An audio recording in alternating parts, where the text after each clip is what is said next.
move this one down here. So this first example, let me briefly go over it. So we go through the code, we have numbers.h, and we want to create the prototype or the function signature for add to double one.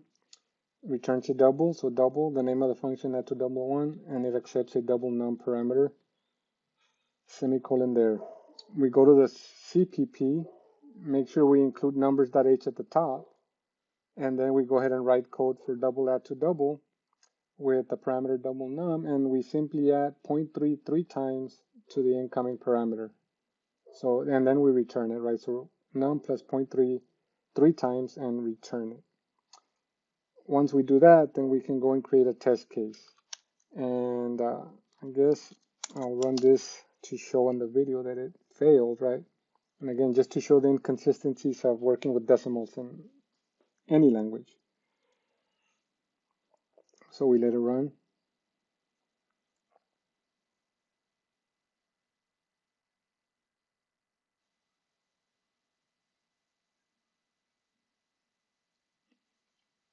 And this one will fail.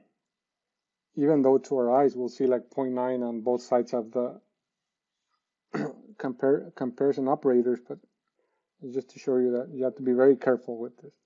How do we get around this issue? We have to convert decimals to whole numbers and then compare them.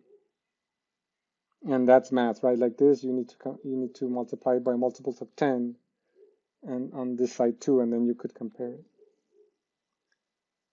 And once you multiply by a 10, like then it'll convert it to a whole number and it'll eliminate the decimal, right? So notice right here, it failed, but even though to our eyes, it's 0.9 and 0.9. So let me see, there was a question here. Yeah, test cases are configured to work on the test folder with CMake scripting. Okay, so now let's go ahead and run this one. So we run it.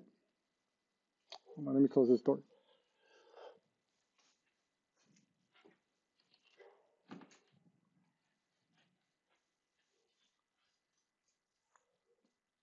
Okay.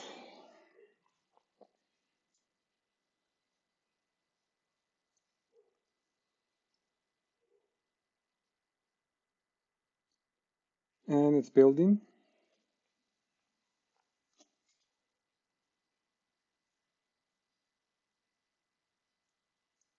Linking.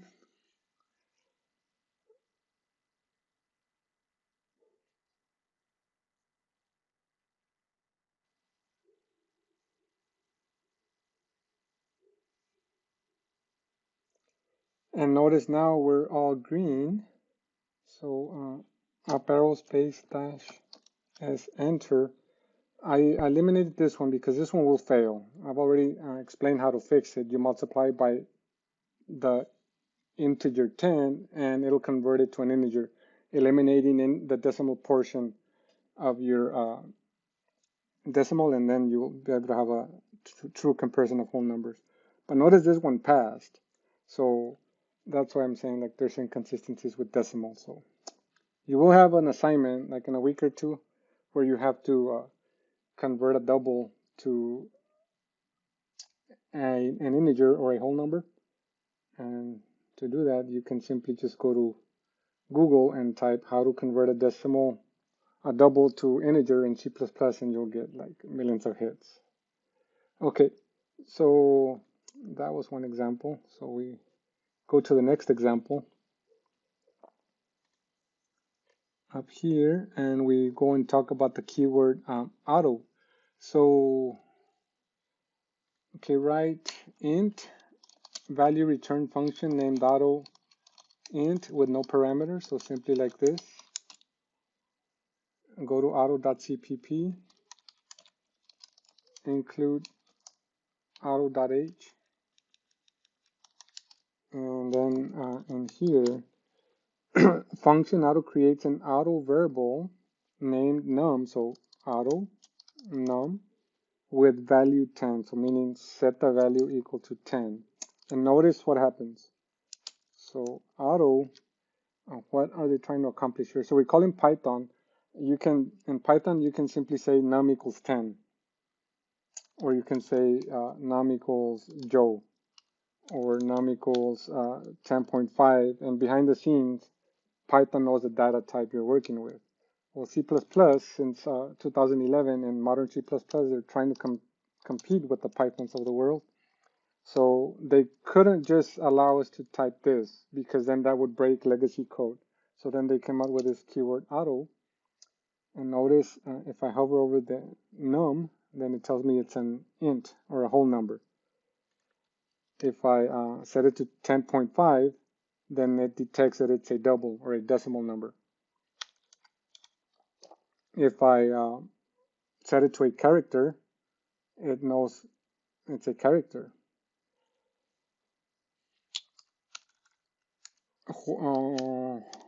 So why? Again, to compete against Python, and a lot of C++ programmers had been wanting this feature forever.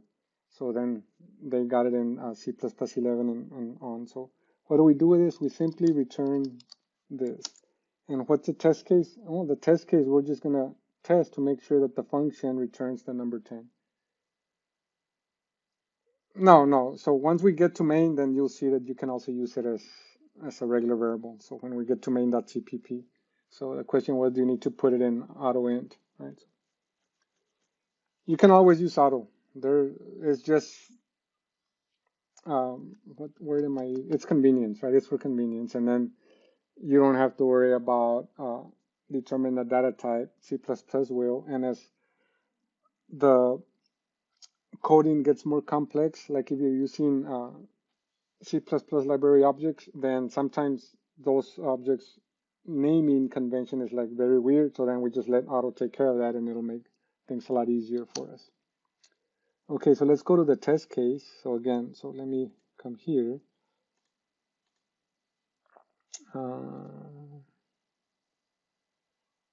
What am I looking for?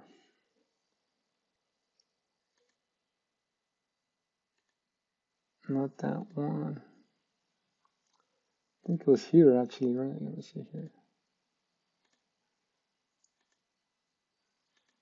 Here. So this is what I'm looking for. So in programming, there's the software development lifecycle phase. In this class, we focus on the development phase, where you code and then you test, and that test either will fail or will pass, or it's red or it's green. If it's red, you have to verify your test case or modify your code. Run the test again till it's green. Once it's green, then you can go ahead and use that code in the main program, in our case main.cpp, and then check into GitHub, right? Why? Because we don't want to waste the quality assurance team's time, or build engineers' time, or our time, right? We don't want to be doing rework all the time. So this is the process we're following in this class. So then let's create another test case for auto. There was more examples with decimal inconsistencies, but I think one example is good enough to show you that, whoa, like we need to be careful with decimals, right? So let me create another test case here for auto. Should return 10, and then here test auto int function. Open close curly brace. Create one assertion. We need to include auto.h at the top. We don't have it, so we need to include it. So include auto.h. These steps that I'm going through, these are the same steps you have to follow to complete your assignments, okay? So auto int, no parameters, and we are returning 10. So then if we call this function, then it should return the value 10. And we can come here and run it.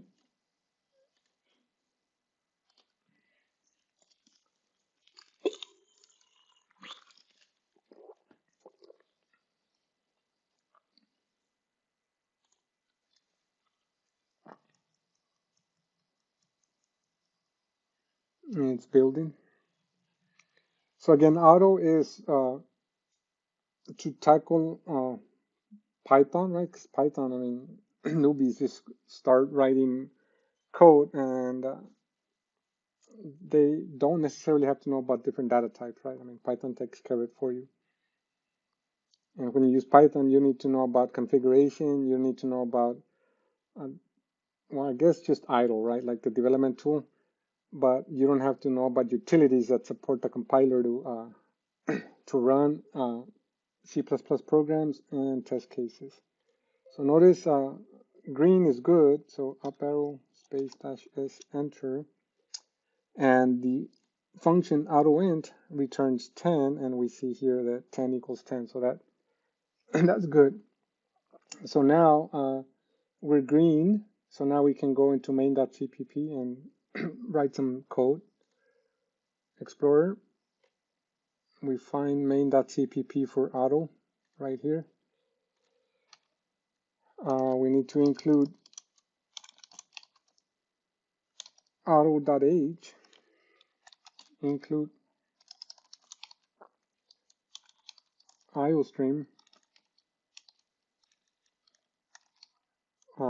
help the compiler. We're using stud cout.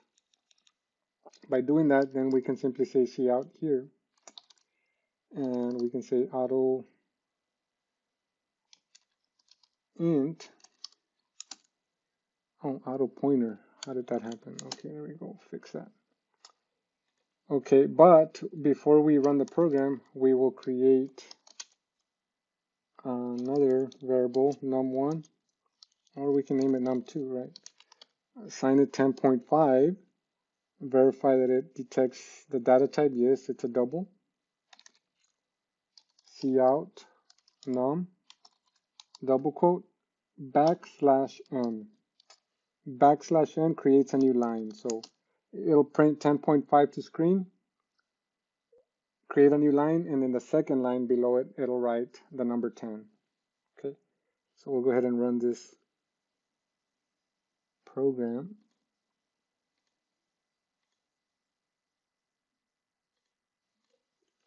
We run it. And we see 10.5 and 10. So one thing with auto, just like in Python, if you want to use this convention, you have to assign it a value. If you don't assign it a value, the compiler can't detect what data type you're going to use. So then it tells you, right, cannot deduce auto type. It can't. So we have to make sure we assign it a value. Having said that, we cannot use auto as function parameters because we don't know what data is going to be passed into those parameters, right? So just make sure that if you use auto, you do have to assign it a value. Questions here?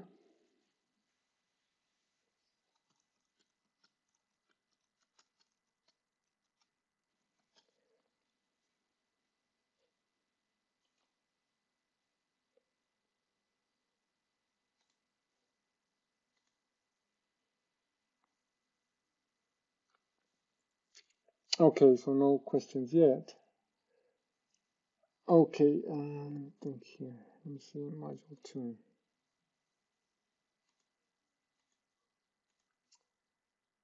So while I'm here in auto, let me go back to main. And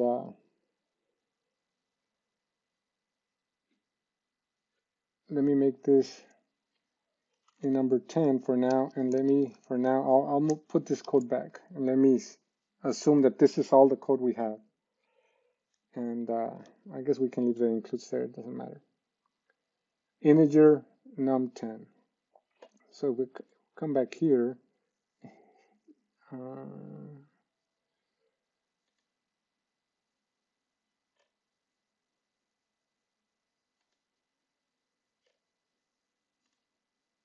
Programs in memory. So recall from this drawing, in Windows or Mac or Linux, when a program runs, they get their block of memory. Like, for example, I'm running OneNote, so it gets its block of memory. This all right here represents the operating system's memory, and this is representing other programs that require memory, okay? VS Code gets its block of memory, and then I think hello.exe, right? So hello.exe gets its own memory. So programs that we run, these are programs that we create in C++, we run, and they get their own memory. They get a stack and a heap, and literal and static and code memory. We only focus on stack and heap on this class. So if you would get a microscope and look into this memory, then you would see something like this, okay? If I click on stack and heap here, then the stack is sequential, it's small, the heap is large, it's random. C++ manages it, and developer can manage it, and the stack, C++ exclusively manages it. So what happens to stack and heap when we run a program? So we come back here, and data types. So if we have main, like that program I showed you right now, open close curly brace,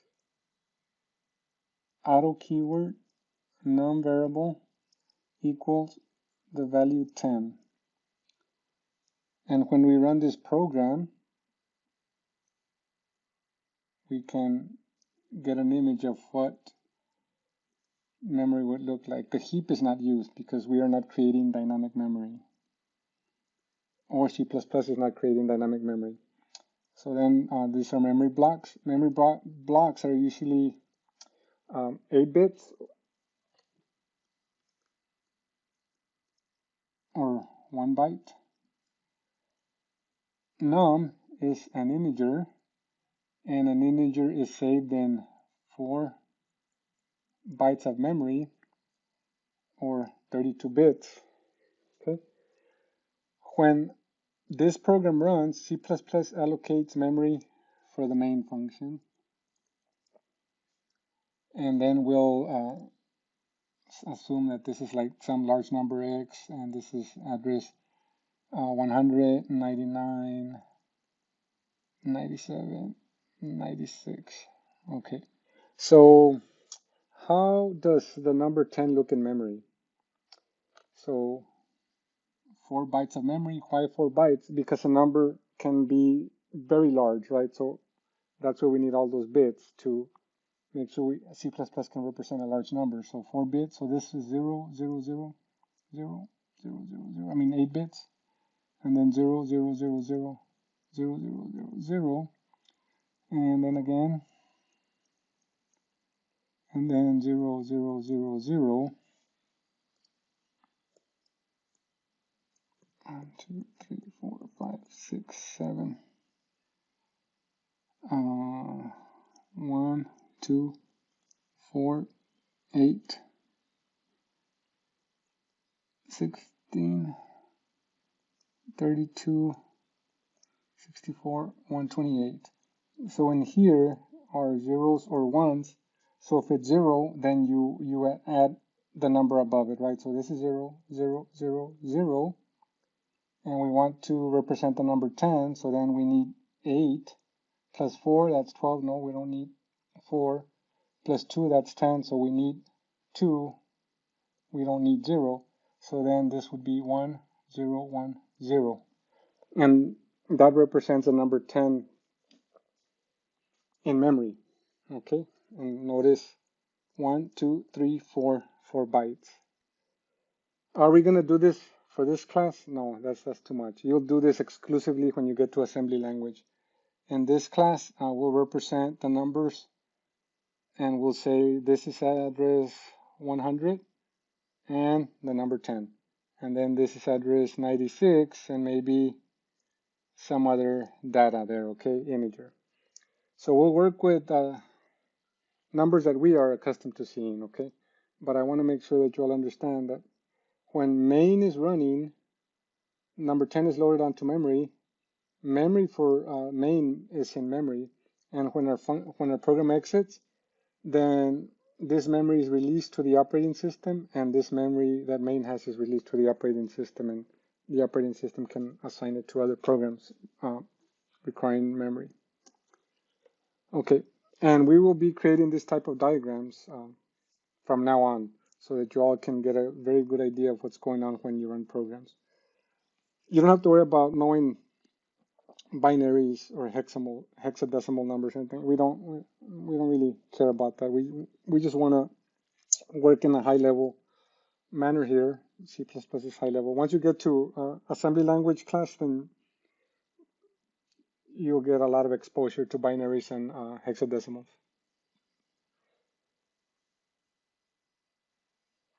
The video, right? The video. That's how you access them. So I don't have all the notes and nicely typed up for you all. I have some of them, but not all of you, not all of them, right? But you can. This video will be up tonight, and then if you need to, you can go back and watch the video. Okay, so why did I do this? Because now the next example is talking about the character data type, or some call it char, right? Some call it char, some call it char, call it whatever, right? It's a character. Okay, so we go here, and it's asking us to write int value return function get char ASCII or char ASCII with a char parameter letter, and then this is the prototype. We go to CPP, include chars.h,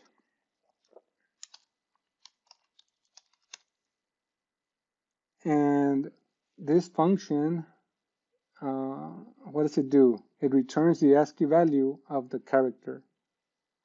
What is ASCII value, right? So we go back to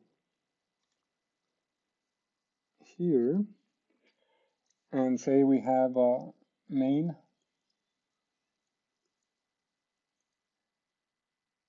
open close curly brace, and then we have auto letter equals j. So how does this look in memory? So first of all, how many bytes represent a character? 1 byte or 8 bits, okay? I don't have, I think it's 174, but let me verify in the test case, the number representation of J, 74, okay, 74, okay, so 74. So this is the stack, and the heap is not used, but we still always want to at least show it, and we know that the memory will be granted to our program, to the main function, and we only need 1 byte, so then this will be like memory location 100, and we go the easy way out, right? And we type 74, so that's 01001010. Okay, I guess that could have been easy. Okay, so then in memory we'll see 0100 1010, 10, and this one 64, right? So 10 plus 64 equals 74. So that's how the letter J looks in memory. Okay, how do we know that? Well, I had already looked it up, right? I don't have it memorized, but let me bring a browser window over here, and then I'll type ASCII table. Come here, I'll make this larger, and look for the letter capital J right here. The decimal value is 74. So that's pretty cool. Okay. So what are we trying to do with this program here?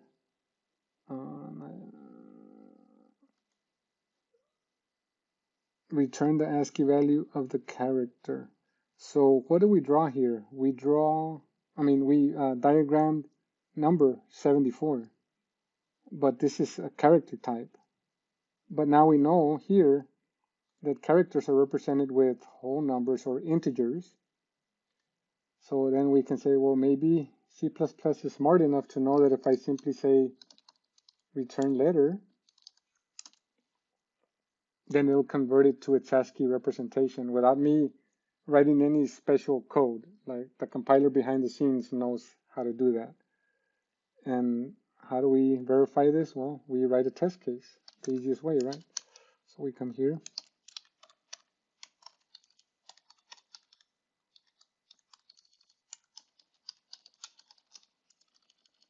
ASCII value, get char ASCII function. So then we are like, okay, let's create an assertion, but I probably need to include chars.h. Okay, I've included it. So now I should be able to have access to get ASCII with the letter J, capital J, and that should return 74. Okay, so let me go ahead and go here and collapse this, expand the examples, and run module 1 test.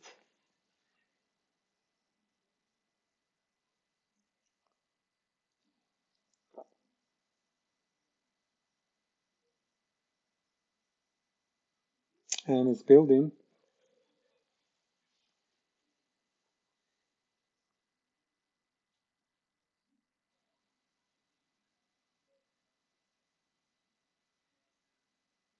And still building.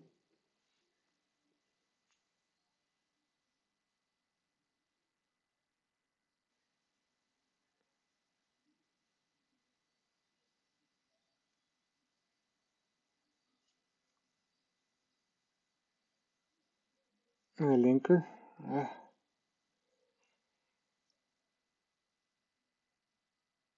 And says we're golden, right? So green is good. Up arrow, space, dash S, space, dash S, enter.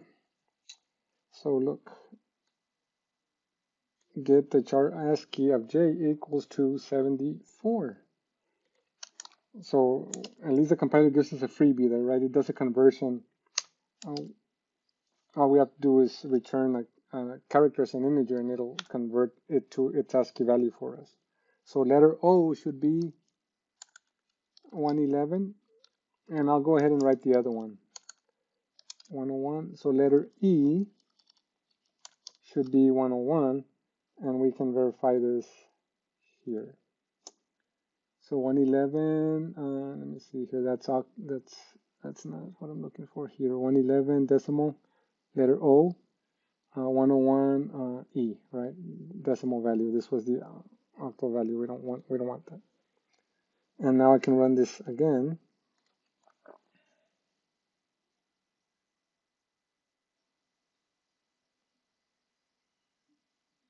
So it should pass, and now we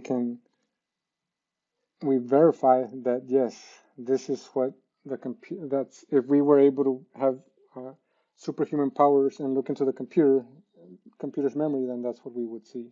Okay, for the letter J, we would see this. Okay, so it's building.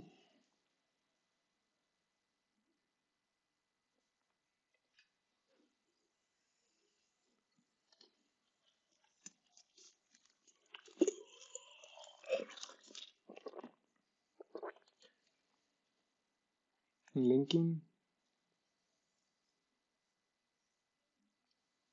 It's green, and always doubt yourself. So up arrow, space, dash S, enter. And now I see it with my own eyes. So letter O,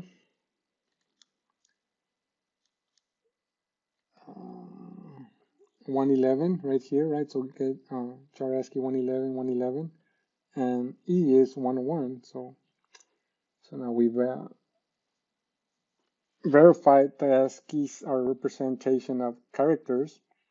And one important thing about characters, test case, they're in single quotes, and we can always only one letter or one symbol, any symbol in the keyboard. Okay, we can use it to represent a character, but it can only be one. It can't be two. That's not allowed. Okay.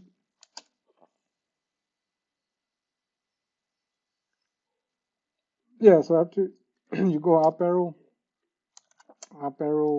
space dash S, that one, enter. And that's just to get the detail. Yeah.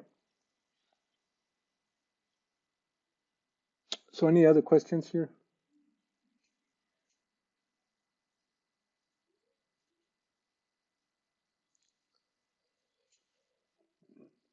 So we can go into main.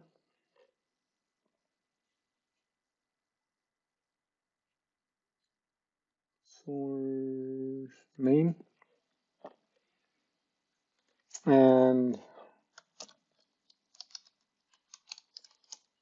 cars.h. We want to output, so include IOStream. And we're going to use cout, so stud cout. We won't prompt the user for input, or maybe we should. Yeah.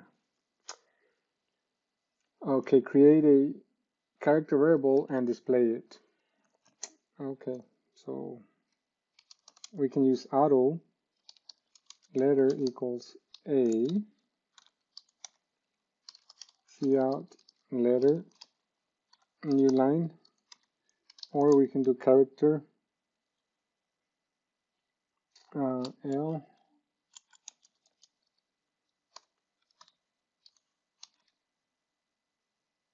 and then we can display it L new line, and then we can also say oh,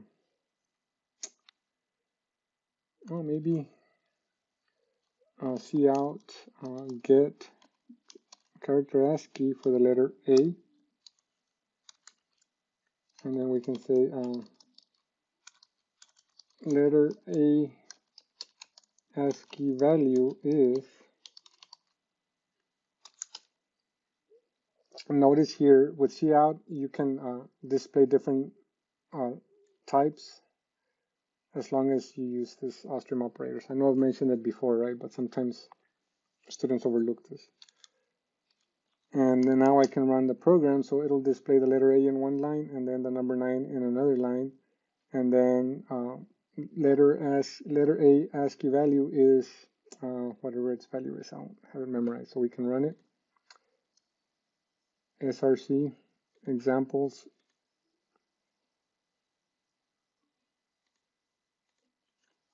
and run in terminal.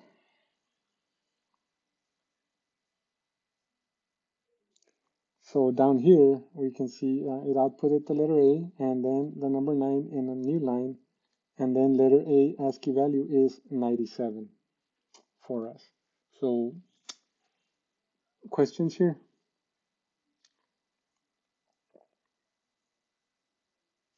So if you look or you do a search in Google, C++ data types,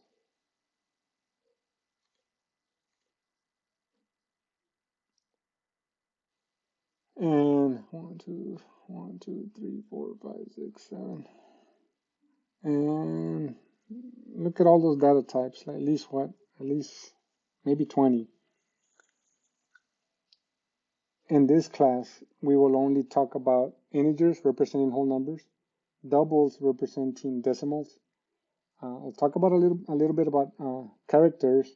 We'll talk about booleans, true or false. We'll introduce those next class when we talk about conditional structures. And then we'll talk about a special super data type, the string. That's what we're going to talk about next. I'm not going to ask you to remember or memorize all the data types because I think that's silly. You can always do a search for those on the internet. And even if you want to know like how much memory each of them consumes, or the ranges, you can find that online and find examples online. And look right here, they're kind enough to tell you. I told you that an integer was 4 bytes, and right there, 4 bytes. Character is 1 byte, so right, 1 byte, right? So the largest integer C++ can hold, and the largest negative integer, right? There is a special integer unsigned byte that starts at 0, starts at 1, or 0, sorry, meaning no negative numbers, and that's so that we can represent a very large number. Okay. I think we do use this one for loops, but I'll talk about it when we get to it. Okay. Okay. So now we go into the final topic of module 1, and that's string, right? So my goal here was to introduce all the different types of data you'll work with in this class, with the exception of the bool, right? True or false. So the last one is string. So we come back here. So a character is one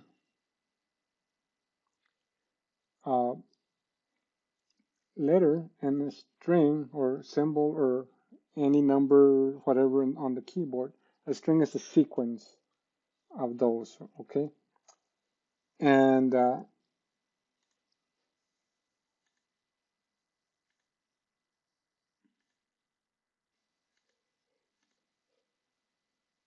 heap, C++ manages it, and notice right here I have string. So if you work with a string, the data is put on the heap, but C++ manages the memory for a string. A vector is like the list you used in Python. So when you were using the list in Python, the Python programmers wrote a lot of code to make the list easy for you to use, okay? And that's the same thing the C++ programmers have used. The vector, when you use it, the data, meaning whatever contents are in the vector list or in the string, the data is on the heap. Like if we use Joe, then JOE would be in 3 bytes of memory representing Joe, okay? And we'll diagram what a string is, but before that, recall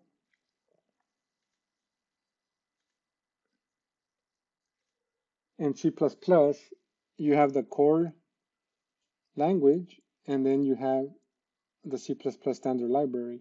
We know for a fact right now that IOStream is in the library, and string is also in the library. So what does that mean? Anytime we want to output anything to screen, we have to include IOStream, and then we have to narrow down the namespace. So we have to say using stud cout.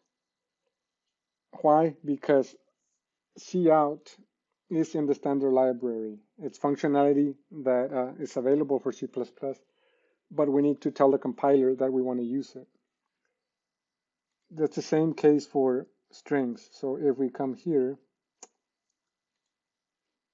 we're not going to write anything in this .h or CPP. Here I'm just going to show you how to use the string, okay? So we have to include the string header, and then we have to narrow down the scope by saying that I'm going to be using string stud string. Then I can come here and say string name equals John. And now I'm ready to use a string. Notice we can use it to represent a sequence of characters. And they don't just have to be letters. They can be numbers, they can be symbols. It doesn't matter, okay? If we forget to narrow down the scope, then our compilers or environments like, hey, wait a minute, I don't know what string is. So we have to do this. If we don't do that, we could always revert back to this syntax that I'm going to be using the stud string, and then it'll recognize it, because with stud colon we are narrowing down the scope. But this is a recommended best practices way of using standard library objects, right? So include and then narrow down the scope with using stud string, the specific object you want to use. And then notice one other thing here. Name dot, we can append to it. We can get the size of the string. Size and length are the same, right? So what does that mean? It means that the string is a class or an object. So the C++ compiler implementers implemented the string class for us, and we can query it. If we create a char type letter, and we do the same Notice there's no extra functionality into it, meaning this is not a class, right? And then this is a class. And if you don't know what a class is, well, don't worry, right? We'll get to it when we get to it. It's just functions and data combined together into one object to represent something. In this case, it represents a string, okay? And we can go here and say cout name. As long as I include IOStream, and I'm going to be using stat.cout. Maybe we go and say name is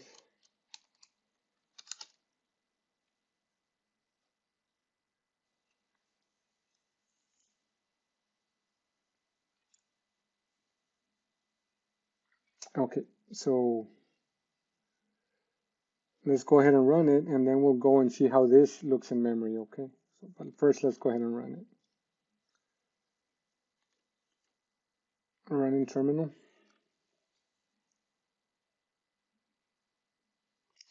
And at the bottom right here, notice name is John. So this is how you use the string. Make sure that you remember this, okay? How does it look in memory? So that's the next question. So I'll come here.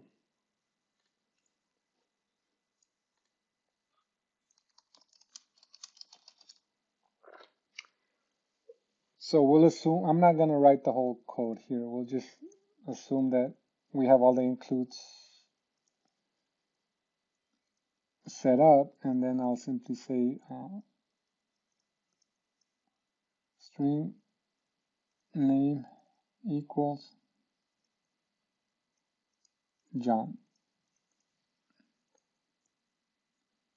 And then we have our stack memory, and then we have our heap memory. So we know that there's going to be something over here, but what and how does the stack know that there's something over here? Okay, those are the key questions to answer. So our main function gets memory allocated, and we'll assume that this is like that memory. And then one thing about the heap is random, so there's algorithms created to give us some chunk of memory from the heap, okay? It could be anywhere in the heap. So assuming it's this one, and it's like 60, 61, 62, 63, right? Some large number. So we'll put y here. Okay, so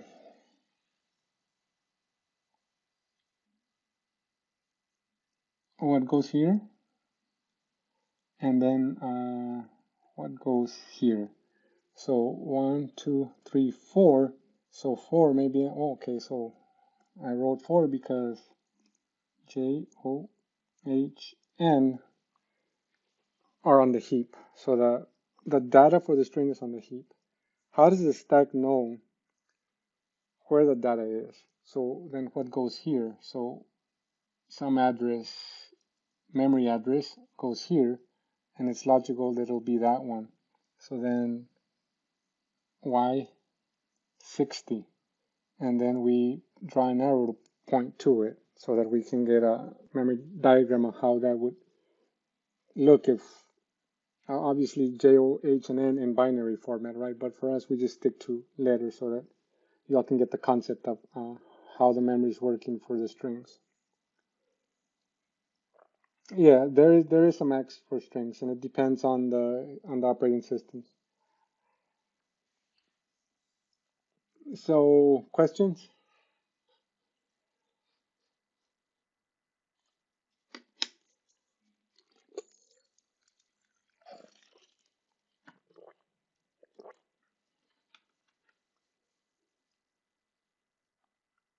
We'll never use strings that get even remotely close to like the longest string we can store in memory for our programs.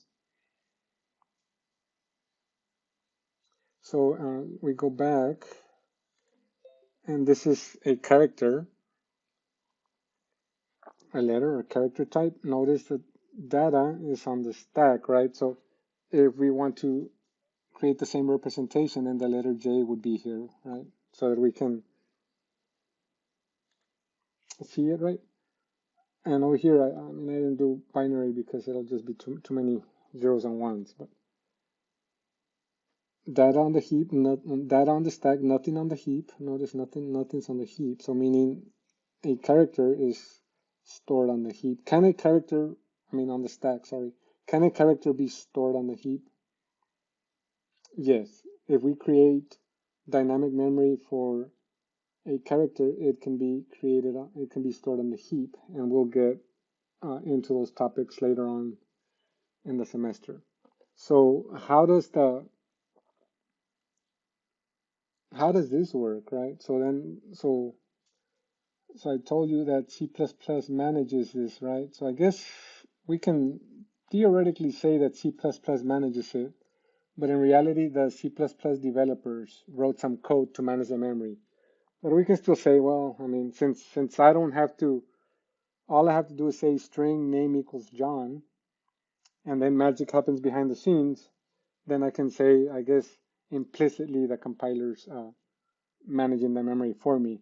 Like, if I didn't tell you that this is how memory is being stored, then you wouldn't know, right? So what does this mean? Like, if heap stores John, what does this mean?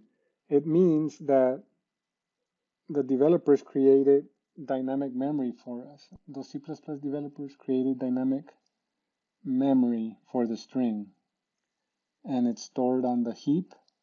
So when is this memory released? In this case, when a program starts exiting, then this memory is released. And they wrote some complicated code to make sure that memory is allocated. We use the memory, and when it's not needed anymore, it's cleared from heap memory. That way we don't just grab memory, don't release it.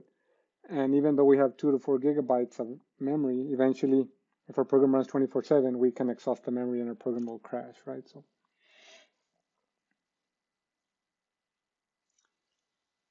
okay, so should we be concerned? Okay, I think I answered that. For John, does the stack have notes about Y60? Yeah, no, it'll only mark the first one. And then there's code to know the length of it in the string class. So the length would be 1, 2, 3, 4. So that's how it knows how many bytes of memory to jump ahead to grab the whole value of the string. But we'll get into those topics like in the 12th week of the class. Okay, come here. And then we'll go into expressions. Well, first of all, let me go here and let me check this in. So assuming this was your homework and everything works, all your test cases pass, main works, you're ready to check in, then you can stage all changes. And examples for what do we have? Int, auto, char, string, I think even decimals, right? Doubles. Check mark, commit, and then push. Push is what sends it to github.com. So I commit, and let's verify. github.com, spring 2021. 10 seconds ago, I click on it, and notice right here, example int auto char string doubles. Follow the link, and then you can see what I did. Left is what I had, right is the new code. If I go back and then I look at commits, Then notice now I have examples for int and test case, cin, this was the previous class, and then this is today, right? So notice it's keeping a history of changes I've done to my code. What colored boxes? There's the green, so this is what the file had, and then on the right side is what it is now, right? So one addition, one delete, right? So I guess I removed something and replaced it with something else. But I would just focus on this is what I had, this is what I have now. Okay, now we come back to Explorer. It's not it's recent changes, but I mean at that snapshot in time, because you'll see those red and green dots in all the commits. What do I mean? Like if I go here, right? You see those here. So it's for that specific commit.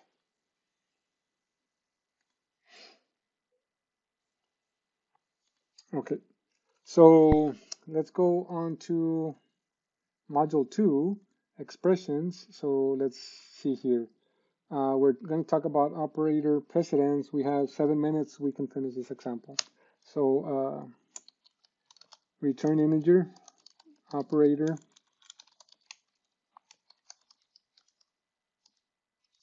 precedence 1, 3 integer parameters. So num1, num2, num3, semicolon, copy, go to expressions.cpp, include expressions.age, open close curly brace. Okay, so what do we need to do here? Right here, return num1 plus num2 divided by num3. Okay, I can do that. So our function is ready to be tested. So we're just showing order of operations, right? Meaning this is going to be done first, and then the addition will be done second in this case. We go to the test case, module 2.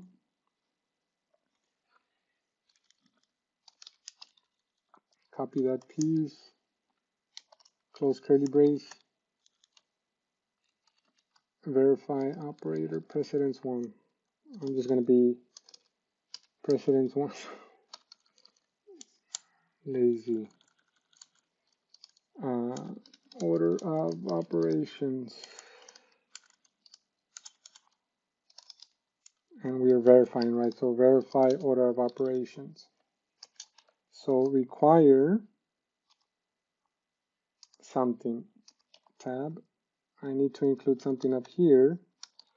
And when there's two files named the same in your program, and well, in this setup, specific setup that I have, then I'll run into some issues.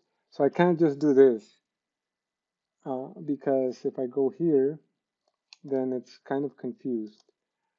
Operator. Notice it doesn't find operator precedence for me, meaning there's two files named expressions.h in all my source code. So then I have to go ... meaning from test, go back. So I go back and then I'm like, okay, / src, examples, module 2, expressions.h. So now I have to explicitly help the compiler find the expressions.h that I want to work with. Once I do that, then it should be able to. I think this is the only test cases where we run into that issue. Notice now operator precedence is there, and it's asking me to use 12, 6, and 3, and that should return 14. So 12, 6, 3, and that should equal to 14 because it's what, 6 divided by 3, 2, 2 plus 12, 14. Okay, so order of operations holds there. Let's go ahead and run it.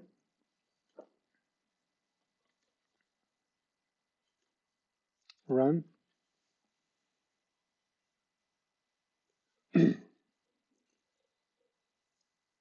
Oh, not the example, but the test case. So come here. It should run even though it's getting those squigglies.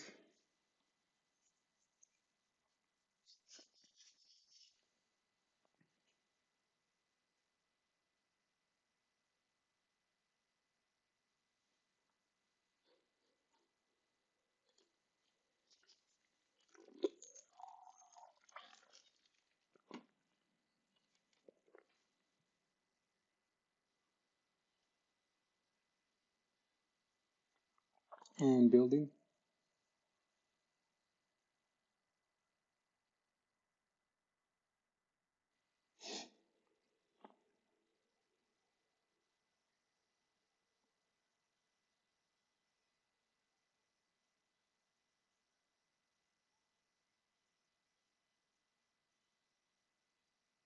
Okay, so we are green, up arrow, space, dash S, enter.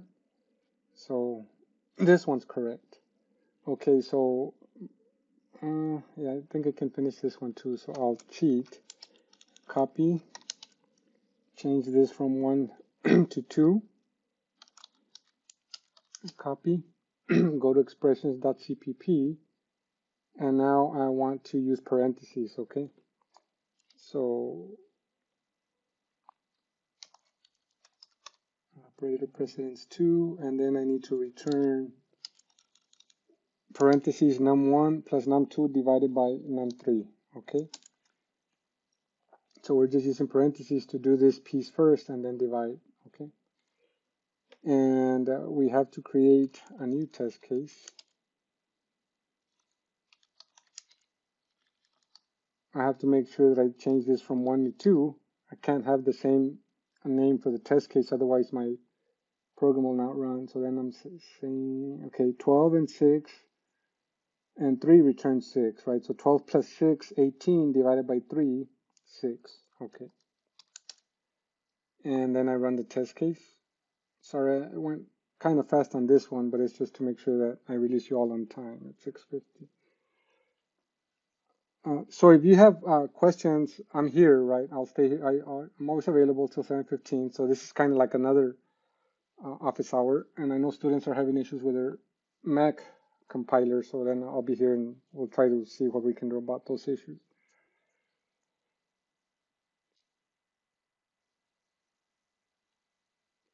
I think starting next week, we have class assignments, easy class assignments. So only one day out of the week. So we'll use one lab time for homework, help, questions, whatever, and then another lab hour, 25 minutes for short assignments.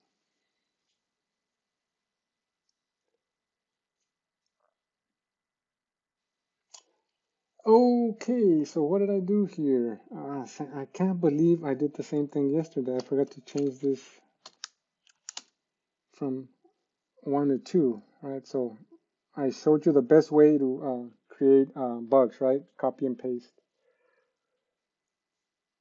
And it should pass now.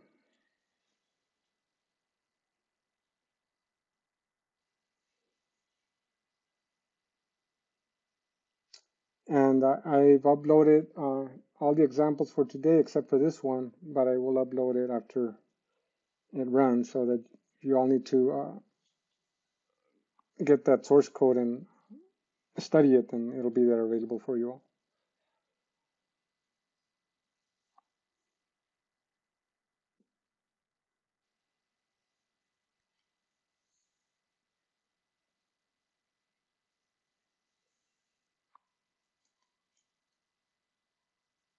Okay, so green is always good. Up arrow, space, dash S, enter. And notice that it's just to show that just like in the real world, math, order of operations, we can also write code to represent that, okay? So if you don't have any questions, then that is it for today's lecture. I will